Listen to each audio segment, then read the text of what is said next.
Baik teman-teman, selamat datang kembali. Pada kesempatan kali ini saya akan membahas analisa saham mingguan ya untuk periode tanggal 25 sampai dengan tanggal 29 September 2023 ya. Jadi seperti biasanya satu video saya akan bahas sekitar 6 sampai 7 saham. Ada beberapa video yang saya buat, linknya ada di video deskripsi di bawah ini ya untuk playlistnya atau sekarang YouTube nyebutnya sebagai podcast linknya ya seperti itu ya. Jadi saya mulai langsung untuk video kali ini khusus untuk saham perbankan seperti biasanya untuk yang bank besar ya terutama ya. Eh, saya mulai dahulu dengan yang pertama. Saya bahas 7 aja ya. Nanti yang lainnya saya bahas di video yang lainnya. Yang pertama adalah untuk saham BBNI. Nah, saham BBNI ini kenapa dia menarik? Karena dia akan ada aksi korporasi stock split ya. Ini sebelumnya sudah pernah sering saya sebutkan ya, tiap minggu ya seperti itu ya. Waktu dia masih di bawah juga saya sebutkan, saya sudah koleksi ya. Walaupun pernah kena stop loss sebelumnya ya, karena dia turun ya. Tapi kemudian dia berhasil rebound, mantul kembali, saya buyback ya seperti itu ya. Tapi yang terakhir untuk BBNI saya jual dulu ya seperti itu ya. Jadi yang saya masih keep adalah BBCA. Bukan berarti saya jual dulu karena dia jelek, enggak ya seperti itu ya. Karena saya mau mengurangi posisi portfolio saya karena masih terlalu banyak saham yang saya punya ya. Karena saya masih punya saham perbankan juga untuk BBCA ya seperti itu ya. Jadi untuk BBNI ini sebenarnya masih ada peluang untuk breakout ke atas 10.000 ya. Jadi apakah nanti setelah stock split nasibnya sama kayak BBCA Pak Sunar? Dia naik tinggi, kemudian dia turun drastis, kemudian cenderung sideways lama gitu ya. Ya kita nggak akan pernah tahu pasti. Tapi di sini saya fokusnya ke pergerakan harga sahamnya. Bagi yang belum tahu stock split itu apa, ya gambarannya seperti ini ya. Jadi untuk BBNI dia akan di-split menjadi 1:2 nggak salah ya, seperti itu ya. Nah, tapi kapan saya belum baca pasti beritanya ya. Nah, seperti itu ya. Jadi andai kata Anda punya satu lembar uang 10 ribuan ya. Kemudian ditukarkan dengan 2 lembar uang 5 ribuan. Jadi value-nya sama. Hanya lembarannya Anda mendapatkan lebih banyak ya. Harganya lebih murah, lembarannya lebih banyak. Ya, seperti itu ya. Jadi eh, supaya secara psikologis itu nggak terlihat mahal lah jadi di stock split seperti itu ya, dan juga harapannya lebih liquid seperti itu ya. Tapi nggak pasti kalau di stock split dia pasti liquid ya, belum tentu ya, atau lebih liquid ya seperti itu ya. Tapi di sini saya fokusnya di pergerakan harga sahamnya. Kalau kita lihat di sini ini masih strong bullish ya. MA20-nya masih mengarah ke atas, harga sahamnya masih di atasnya MA20-nya. Dan kalau kita lihat terakhir juga candlenya higher low, higher high, dan higher close, dia breakout dari swing high sebelumnya 9.700. Nah, strateginya kalau yang sudah punya, pasang aja trailing stopnya di 9.600 dan 9.375 maksimum ya. Nah, yang belum punya, kalau mau buy, Anda bisa eh, pilih dua pilihan ya. Yang belum punya, Anda bisa tunggu buy on weakness di 9.375 ya. Di sekitar area MA20-nya. Artinya, buy on weakness itu kalau dia koreksi ya seperti ini ya, setelah dia naik dia koreksi ya, saya nggak melakukan koreksi tapi market biasanya selalu kasih kesempatan ya, kalau dia koreksi rebound mantul ke atas kita barusan beli ya seperti itu ya. Memang kadang-kadang setelah kita beli Pak Sunar kok turun lagi Pak Sunar, ya kita lihat kalau misalnya belum kena batasan stop loss ya kita masih hold. Kalaupun sudah kena stop lossnya, kalau dia sudah berhasil breakout lagi ya, misalnya seperti ini ya, ini sebelumnya dia turun naik ya sampai 9525. Kemudian gagal Pak Sunar turun lagi di bawahnya 9375 ya kan. Nah, kalau sudah kena stop loss ya kita jual dulu. Nah, kalau mau buyback biasanya kita lihat kalau dia breakout lagi higher high dari swing high terdekatnya yang mana adalah 9525. Jadi kalau dia breakout lagi ke atas 9525 kita buyback ya seperti itu ya. Memang dinamika trading seperti itu ya. Kena stop loss besoknya naik. Bukan berarti analisa kita salah gitu ya, enggak ya, belum tentu. Karena pada dasarnya kita nggak bisa mengatur market dengan analisa teknikal ya seperti itu ya. Jadi jangan sampai kita itu menggunakan analisa teknikal terus membatasi diri kita ya seperti itu. Jadi kalau dia breakout, nah kita buyback. Apalagi uptrendnya masih bagus ya seperti itu ya. Nah ini kalau yang mau buy weakness di 9375 atau 9600 ya. Nah kalau nggak dikasih, kita buy high sell higher. Jadi naik ke atas 9875 kita buy, target price berikutnya 10.000. Setelah 10.000 maka target price berikutnya sekitar 10.500 ya. Saya pakai acuan sekitar 500-an ya. Kurang lebih seperti itu. Karena sebelumnya dia range-nya itu kurang lebih sekitar 9.000 sampai dengan 9.600 ya. 600 poin ya. Saya ambil agak turun sedikit ya, 5.000, nah 500 poin lah supaya gampangnya, dari 10.000 ke 10.500 ya. Nah, apakah nanti dinaikkan ke atas 10.000 Pak Sunar nanti di stock split? ada yang tanya ke saya supaya lebih mudah gitu. Sebenarnya nggak ada hubungannya sih. Bukan karena dinaikkan ke atas 10.000 supaya stock splitnya lebih mudah atau enggak ya seperti itu ya. Tetap sama prosedurnya. Jadi nggak pasti juga diangkat naik ke atas 10.000, tapi kalau kita lihat dari uptrendnya sejauh ini masih ada peluang untuk naik ke atas 10.000, paling nggak 10.500 mungkin masih bisa, selama dia masih bertahan di atasnya 9375 atau di atas MA20-nya. Ya kadang-kadang memang MA20-nya dites ya, dipotong ke bawah, tapi kalau sudah berpotongan lagi ke atas ya, menjelang penutupan atau besok paginya kita berusaha buy ya, seperti itu ya. Kurang lebih cukup. Berikutnya untuk BMRI. Nah, BMRI ini kalau kita lihat minggu lalu dia berusaha untuk breakout higher high lagi ya, all time high lagi. Nah, dia ini masih ada peluang untuk breakout lagi all time high-nya ya, seperti itu ya, untuk Bank Mandiri. Jadi, menurut saya sih ini peluangnya masih bagus untuk buy.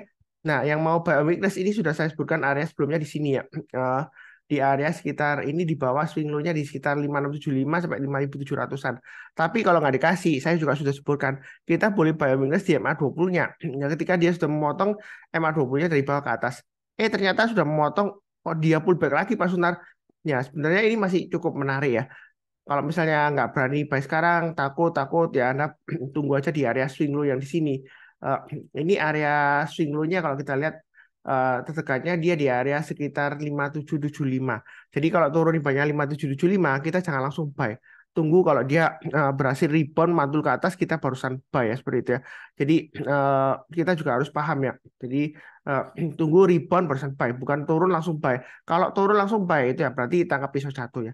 Nah, kalau nggak dikasih, kita buy high sell higher. Naik ke atasnya 6125, kita buy target price berikutnya di 6500.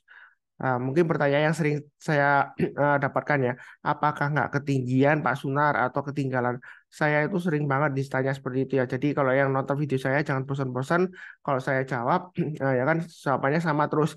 Dimanapun Anda beli, baik di tengah-tengah, di bawah ya, ataupun di atas, setelah Anda beli, itu bisa saja tiba-tiba turun, 1 detik kemudian bisa langsung turun, bisa saja. Tapi bukan berarti saya mendapatkan yang jelek. Yang penting adalah kita pasang trade stopnya atau stop lossnya setelah kita beli, ya seperti itu ya. Jadi jangan sampai kita itu merasa takut ya seperti itu. Kalau dia breakout nggak berani seperti ini contohnya ya. Ya kalau sudah terjadi kan ngomongnya gampang ya. Saya cuma contohkan aja. Ini kan sebelumnya kan dia lama di 5.000, tapi tetap saya sering rajin kasih video. Oke lah kalau mau hold ya. Kalau dia turun ya kita jual dulu, nanti breakout nanti kita naik. Memang di sini seringkali kita gagal ya seperti itu ya. Tapi kalau kita bicara mengenai trading, memang dinamika trading seperti itu. Kadang kita jual ya dia turun, belum tentu analisa kita salah. Tapi kalau dia berhasil rebound, uptrendnya mulai kembali lagi ya seperti ini ya, MA20 sudah mengarah ke atas, apalagi ini sudah konfirmasi dia dites ya, dia berhasil rebound lagi mantul ke atas di sini ya. Ya, di awal-awal Juli ini ya kita buyback atau breakout di sini, swing high sebelumnya di 5.400. Jangan menjadikan resisten itu sebagai istilahnya itu tembok yang membatasi kita untuk profit. Mungkin di sini ya kalau sudah terjadi kan ngomongnya gampang. Nah kalau di sini, oh, Pak Sunar, saya take profit aja karena sebelumnya dia sideways lama, nanti tunggu di 5.000. Ternyata nggak dikasih kan, dia malah breakout ke atas 5.500. Ya besoknya koreksi, oh ya paling koreksi lah. Ini kalau kita lihat ekornya panjang ya. Nah, di bawah, oh, ya mungkin koreksi saya tunggu di 5.000 aja, balik lagi. Ternyata nggak dikasih. Sayang kan, Anda bisa, nah, kalau berani buy hasil air, Anda bisa ke 6.000. Perkara nanti, ternyata turun, ya kita nggak akan pernah tahu. Karena kita nggak bisa mengatur harga saham di pasar saham. Bukan berarti menyalahkan marketnya, enggak ya. Seperti itu, saya nggak pernah menyalahkan marketnya. Ya seperti itu, jangan salah paham, nanti dipikir, oh, nyalakan marketnya. Enggak, kita nggak perlu menyalahkan marketnya. Bahkan kalaupun marketnya lagi turun ya, nah drastis ya, ya harga saham kan murah ya, kita lihat aja ya masih bagus yang mana yang kita beli ya seperti itu ya. Kurang lebih cukup. Berikutnya untuk Bank BRI. Bank BRI ini kesempatan untuk buy on weakness ya. Saya sudah buy terakhir, saya buy di 5.400 ya. Memang saya antrikan tapi saya dipasang di dua level ya, dua level ya, 5.400 dan 5.300. Yang 5.400 sudah done, 5.300 belum done. Karena sebelumnya di sini saya masih belum beli ya, waktu dia di 5.300 ya. Ini kesempatan untuk buy. Memang kalau kita lihat ini jangka pendeknya arahnya ke bawah, ya. MA20-nya mengarah ke bawah. Sebenarnya masih resiko, tapi kalau kita lihat ini support psikologisnya. Kalaupun ada buy sekarang ya, Anda pasang stop loss di 5.200, nggak terlalu jauh ya seperti itu ya. Nah, kalau dia turun banyak 5.350 atau 5.300, dia resiko ke 5.000 untuk BBRI ya. Ya. Nah, memang kalau misalnya buy sekarang, buy-nya jangan terlalu banyak. Kita sistemnya average up. Jadi kalau dia naik ke atas 5.475, kita tambah lagi atau average up. target price berikutnya di 5750 ya seperti itu ya. Apakah nanti bakalan longsor Pak Sunar ya? Saya selalu mendoakan yang baik ya seperti itu ya. Jadi kalau sudah naik jangan didoakan turun ya seperti itu ya.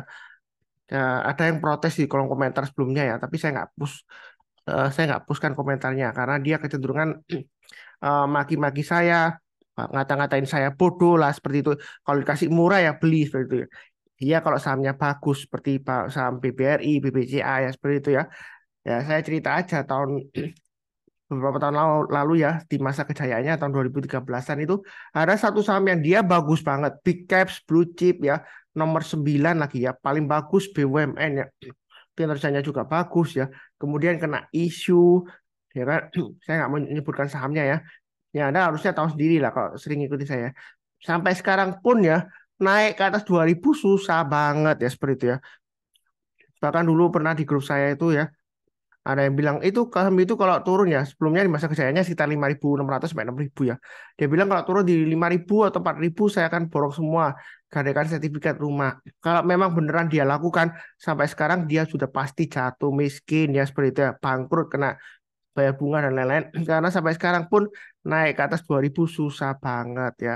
Karena dunia itu berputar. Apa yang dulunya bagus belum tentu selamanya bagus. Apa yang dulunya jelek belum tentu selamanya jelek. Bisa saja nanti membaik. Seperti itu ya. Jadi kalau dia dikasih turun-turun terus murah, kadang-kadang kita patut mempertanyakan kenapa sih kok turun terus? Apakah investor itu bodoh ya seperti itu ya. Saya nggak menjelekan orang lain dikasih harga murah ya, apalagi kalau istilahnya LKH itu eh, beli Mercy harganya harga bajai. Lah kok orang bodoh nggak mau beli ya dikasih harga bajai seperti itu ya. Ya kita patut mempertanyakan kenapa. Apakah karena ada sektor lain yang lebih menarik atau marketnya memang lagi panik ya seperti tahun 2020 ya. Ya memang kelihatannya bodoh banget ya jual-jual saham harganya turun malah kok ada yang jual-jual juga seperti itu ya makin turun lagi kan makin murah harusnya makin beli ya. Ya kita nggak akan pernah tahu yang pasti ya seperti itu karena perilaku pasar modal itu macam-macam nggak semuanya investor ada yang trader ada yang gambler ya seperti itu ya ada yang eh, partisipan itu yang ikut-ikutan ya ikut-ikutan influencer ya seperti itu kayak ada yang ngikutin Pak Sunar ya Pak Sunar beli apa dia ngikut aja seperti itu ya ikut-ikutan partisipan ya seperti itu ya kan macam-macam seperti itu ya ya kita nggak akan pernah tahu pasti ya jadi saya selalu menghargai pendapat orang lain ya tapi kalau ada yang mengatakan saya itu bodoh lah dikasih turun murah nggak mau ya tergantung sama apa ya kalau yang bagus ya saya sudah contohkan tadi ada yang sudah sebelumnya bagus sampai sekarang pun naik ke atas 2000 susah banget ya seperti itu ya kan padahal dulu di masa kejayaannya itu 6.000 ya 5.600 sampai 6.000 seperti itu ya jadi dunia itu berputar ya kalau bagus seperti BBRI BBCA mungkin selamanya masih bagus mungkin ya seperti itu ya tapi kita nggak akan pernah tahu pasti ya seperti itu ya ya kurang lebih seperti itu oke berikutnya BBCA BBCA ini terus sangat saya masih hold ya memang ada saya jual sebagian kena stop loss sebelumnya kemudian saya buyback yang terakhir juga eh, untuk BBCA saya masih belum buyback ya seperti itu ya karena ini masih dekat dengan area supportnya psikologisnya 9.000 apakah bakalan longsor Pak Sunar ada yang tanya saya pada situ semua kemungkinan ada seperti itu ya. Nah memang BBCA memang fundamentalnya bagus ya tapi kalau kita lihat dari perilaku market ya sebelumnya dia naik tinggi seperti ini ya ini dari 8.250 dia naik sampai 9.400 dia bisa balik lagi bahkan di bawahnya 8.250 padahal perusahaannya bagus itu tutup tahun akhir tahun ya seperti itu yang mendekati akhir tahun juga awal tahun juga masih turun padahal awal tahun biasanya katanya Januari awal-awal tahun pembukaan itu bank bagus ya kan ya memang bagus kalau kita holdnya itu agak panjang ya sampai kuartal 1 kalau dia laporan keuangannya bagus ya dia akan naik kembali begitu ya semuanya itu tergantung perilaku pasar juga kalau Anda trading ya kena stop loss ya kita jual dulu. Enaknya kalau kita trading itu kalau dia rebound lagi mantul ke atas kita buy back seperti itu ya. Jadi pasar saham itu dinamis ya seperti itu ya. Mungkin ada yang komplain, BBCA itu lemot Pak Sunar mahal. Ya, ya saya sering di grup saya juga saya ada komentar dulu. Saya cuma mengingatkan aja dari zaman dulu tahun 2013 banyak BBCA yang bilang BBCA itu jelek lah, mahal seperti itu ya. Kalau kita lihat ya sebenarnya sih ini data saya sampai 2016 saja ya, nggak sampai 2007, 2013. Saya coba lihatkan ya pakai yang lain ya. Soalnya apa namanya data saya yang terakhir karena untuk menaikkan speednya ya. Jadi saya kurangi drastis gitu ya database-nya. Jadi nggak terlalu lama sampai 20 tahun ke belakang gitu ya. Jadi kalau kita lihat di sini, bentar ya saya sharekan screen-nya untuk BPCA ya. Ini nah kalau kita lihat di sini tahun 2013 lah ya seperti itu ya. Yang waktu itu ketika saya barusan mulai tahun 2013 ya. Banyak orang bilang BBCA itu mahal dan sebagainya seperti itu ya. Lemot karena waktu itu memang dia lumayan lemot ya, naik terus kemudian turun lagi ya. Setelah itu barusan beberapa tahun kemudian dia barusan naik tinggi ya, seperti itu ya. Nah, kalau kita ukur, coba saya ukur ya sini ya. Eh, jadi bentar ya. Em, dari 2013 di sini ya kurang lebih ya kita ukur dari bawah gini lah. Sekitar bawah ini ya kan sebelum aksi korporasi ya. Nah, kalau 2013 dari tahun 2018 saja ya, 5 tahun lah kurang lebih ya gitu ya. Jadi 2000 sebentar, 2018 itu berarti sekitar em, ya sekitar ini sekitar sini lah ya, 2018 ya. Dia naiknya sudah sekitar dari sini ya ke bawah sampai ke sini ya. Eh, ya ini 2017 ya. Sebentar saya geser dulu 2018 ini ya Januari ya. Bulan Januari 2018 kurang lebih ya. Ini grafik bulanan. Itu kenaikannya sudah 97%. Ya kan? Itu dalam 5 tahun. Nah, kemudian kita continue aja dari 2018 ini ya. Titiknya di sini ya. Ah, kita lihat di sini. Kemudian dia naik ke sini ya. Jadi ya. Ya kan? Dari 2018 sampai 2023 lah kurang lebih seperti itu ya. Nah kan? Kenaikannya berapa? 100% kan? Ya seperti itu ya. Jadi 1 tahun di rata-rata hampir eh, 20%. Nah, seperti itu ya. Nah, kalau dibilang 1 tahun itu 20% itu jelek atau lemot, ya sebenarnya saya patut tanya juga. Ini belum dividennya ya, kasih dividen ya. Mungkin 25% ya kalau dengan dividennya lebih ya. Gitu ya. Nah, kalau dibilang lemot ya seperti itu ya. BPCA sendiri itu loh, dia bisnis ya. Untung bersihnya nggak bisa 20% dari modalnya dia ya. Ya, seperti itu ya. Nggak bisa. Oper kredit aja dia untungannya mana bisa 20% dari kredit yang disalurkan. Nggak semuanya kan. Betul, karena dia ada cost kreditnya dan lain-lain seperti itu ya. Iya kalau kredit jangka panjang mungkin dia bisa lebih dari 20% untungnya. Ya kan kalau jangka pendek belum tentu ya. Seperti itu ya. Bandingkan aja dalam 5 tahun 100% seperti itu ya. Ya sama aja 20% ya, seperti itu. Ya kalau dibilang lemot juga saya juga nggak tahu seperti itu ya. Karena kalau bicara mengenai BBCA ini kan sahamnya bagus. Jadi kalau kita uh, invest miliaran pun tidur nyenyak. Karena sejauh ini dia sahamnya anti nyangkut. Dalam arti uh, kalau kita belinya di atas, ya kan, kita tunggu 1-2 tahun pasti balik. Ya paling nggak break even point. Ya paling nggak kita dapat dividennya lah ya. Kita nggak sampai rugi habis ya. Walaupun jual modal tapi kan dapat dividennya 1-2 tahun kemudian depannya seperti itu. Selama ini bagus tapi nggak tahu selamanya bagus atau enggak kita nggak akan pernah tahu pasti. Nggak ada yang pasti di dunia ini ya seperti itu ya. Lebih cukup berikutnya BDMN. Nah BDMN ini sebenarnya masih turun masih lemot juga. Tapi kalau saya lihat di sini, nah ini sudah dekat dengan area supportnya. Kalau mau tunggu ya tunggu di 2730. Artinya kalau dia turun mulai rebound ya kita apa ya seperti itu ya. Memang lama di sini ya. Jadi kalau kita lihat di sini sebelumnya dia sudah koreksi sekitar 2730 lama banget Pak Suntar. Nah, kalau sabar ini untuk BDMN dia bisa keuntungannya juga lumayan ya seperti itu ya. Kalau di sini nih sebenarnya dia tengah-tengahnya antara 2730 sampai 3000-an ya seperti itu ya. Jadi mau buy sekarang boleh nyicil ya. Tapi kalau naik kita tambah lagi, tapi kalau turun jangan di average down. Kalaupun Anda mau average down satu kali aja di sekitar 2700-an, 2700 sampai 2730. Kalau dia sudah berhasil rebound, barusan kita buy. Nah, kalau belum rebound ya jangan ya seperti itu ya. Lebih cukup. Berikutnya BNGA. Ini uptrendnya masih menarik. Dia sideways ya di atas ya.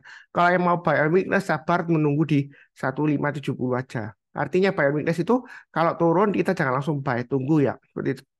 Tunggu kita buy ya. Nah ini saya masih ingat waktu sebelumnya ada yang komentar di grup saya, Wah, tunggunya lama banget. BNGE tiba-tiba dia breakout ya. Breakoutnya juga lumayan. 1570 di sini ya. Ini sampai ke 1815 begitu ya. Lebih dari 10% lebih ya. Begitu keuntungannya. Ya memang lemot apakah ini masih bisa naik lagi apakah bakalan turun? Ya sejauh ini dia masih sideways. Tengah-tengah ini bisa biasanya nanggung. Kalau ketemu sama yang di tengah-tengah sideways ini, lebih baik kita buy-nya dekat area supportnya. Ketika dia turun, rebound persen kita buy. Atau sekalian breakout ke atas resistennya. Kita buy high, sell higher. Jangan terlalu kaku. Misalnya, oh Pak Sunar ini sebelumnya gagal loh. Ya kalau kita breakout buy nanti force breakout. Rugi dong. Ya kalau sudah terjadi ngomongnya gampang. Pak Sunar itu sungguhan loh, turun loh. Ya kalau ada kata seperti ini, asumsi Anda sebelumnya di sini. Ini gagal Pak Sunar. Ini juga sebelumnya dia berusaha naik gagal ini juga turun lagi dia lemot lagi apalagi kalau kita lihat di sini swing high-nya di sini kan lower daripada sebelumnya ya kali ini pasti breakout ya nggak pasti ya ya mungkin setelah breakout uh, berikutnya kan besoknya koreksi mungkin ada bilang loh lihat kan merah kan candlenya nanti balik lagi ke 1570 belum tentu nyata-nyatanya setelah beberapa hari ya kurang lebih hampir sampai 1 minggu ya, dia breakout lagi higher high seperti itu ya jadi di saham itu jangan terlalu kaku. Apa yang dulunya benar belum tentu sekarang benar, tapi belum tentu salah juga ya seperti itu ya. Belum tentu benar juga seperti itu ya seperti itu. Ya kita fokus di pergerakan harga sahamnya aja, pasang trade stop dan stop loss. Kalau lebih cukup satu saham lagi PNBN. Nah PNBN ini sebenarnya masih cukup menarik. Saya bahas juga sebelumnya ya. Jadi saham mingguan saya tetap bahas. Nah, saya sebutkan kalau turun di bawah 1300 kita tunggu aja di 1200 buy on weakness. Ini area yang saya tebal ini adalah area buy on weakness-nya. Kalau nggak dikasih ya kita buy hasil higher. Tunggu breakout ke atas 1300. Tapi karena ini dekat, kalau mau spekulasi buy nyicil boleh aja. Tapi jangan di average down-nya. Jadi kalau turun lagi di bawah 1200, apalagi di bawah swing low-nya di tanggal 13 Juli kan swing low-nya di 1185. Jadi kalau turun banyak 1185 untuk PNBN jangan di eh average down ya seperti itu ya. Kita jual dulu. Nanti kalau sudah balik lagi ke arah ke atas kita barusan buyback ya seperti itu ya. Jadi eh, ciri khasnya untuk PNBN ini ya, kalau dia sudah mulai turun, dia turunnya bisa dalam lama berhari-hari, berminggu-minggu dan bahkan berbulan-bulan. Tapi kalau dia sudah naik, dia naiknya juga lama, berhari-hari, berminggu-minggu dan berbulan-bulan ya. Ini contohnya dia turunnya juga lama di sini ya. Saya kasih annotate di sini. Lama berhari-hari berminggu-minggu berbulan-bulan arahnya turun bawah. Sideways juga lama banget ya. Nah, ketika dia naik, naiknya juga lama. Kadang naik, pullback, naik, pullback. Ini masih koreksi testing area 1200. Selama di atasnya 1100 ya, untuk PNBN. Sebenarnya untuk PNBN ini selama di atas 1100, dia masih ada potensial untuk breakout ke atas 1500 lagi ya. Dengan targetnya sekitar 1800 masih memungkinkan ya. Tapi kalau kita bicara mengenai investasi ya stop loss maksimum ya 1100 lah ya atau 1000 lah maksimum banget ya. Tapi kalau 1000 mungkin terlalu jauh dengan harga sekarang ya seperti itu ya. Ya kalau lebih cukup jangan lupa nonton video yang lainnya. Eh, yang belum kenal channel Saham Profit ya jangan lupa subscribe, like, nyalakan lonceng notifikasinya. Seperti biasanya saya doakan selalu semuanya selalu sehat, damai dan sejahtera selalu. Amin. Terima kasih banyak. Sekian, tetap semangat.